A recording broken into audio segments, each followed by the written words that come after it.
Mu kaseera kano eggwanga liri mu keetererekero k'akalulu ka bonna ak'okubaawo ku ntandikwa y'omwaka oguggya. We lutuukidde olwaleero ng'akakiiko k'ebyokulonda katandika dda ku nteekateeka y'akalulu kano nga mu kiseera kino kali mu kutimba nkaala z'abalonzi ku byalo.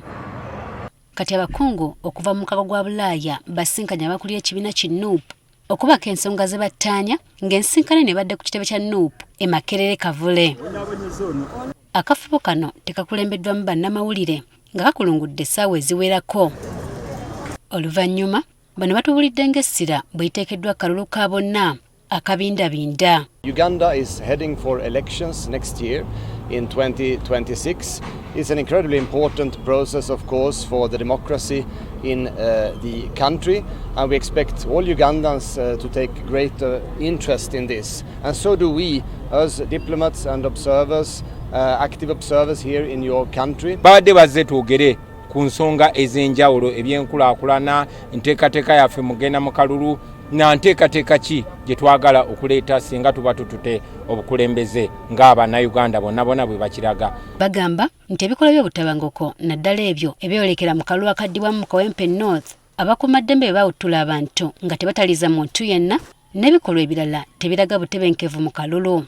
We have seen this year that there has been some violence around the by-elections in Kawempe North, and we have discussed and expressed our concern about that, as well as lately kind of interventions by the security forces against team members of the NUP president, and we have expressed our concern about that as well.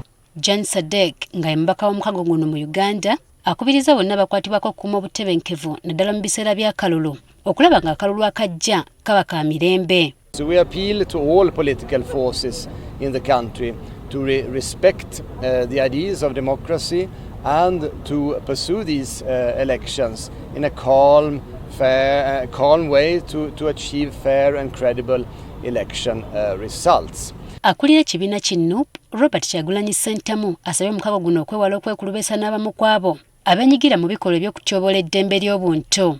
Tulweizinze complaint yaffe oba okwemulugunya kwaffe okuba nti bano amawanga g'abazungu amawanga g'e Bulaaya galabiddwa nnyo bambasada baabwe nga beekulubeesa n'abamenyi b'amateeka n'abatulugunya abantu okusingira ddala mutabani wa Museveni Muhoozi ne kirabikanga ababeera abapatena be mu kunyigiriza abantu. N'ensonga y'abannakibiina bazze bakwatibwa ku nsonga bo ze bagamba nti za byabufuzi ebadde ku mwanjo nnyo mu nsisinkano eno. Ne tulweizinga n'ensonga y'Abaganda baffe abali mu kkomera okusingira ddala Edi Mutwe yatulugunyizibwa ng'ali mu ddwaliro ali mu kkomera avundira eyo mu kifo ky'okubeera mu ddwaliro.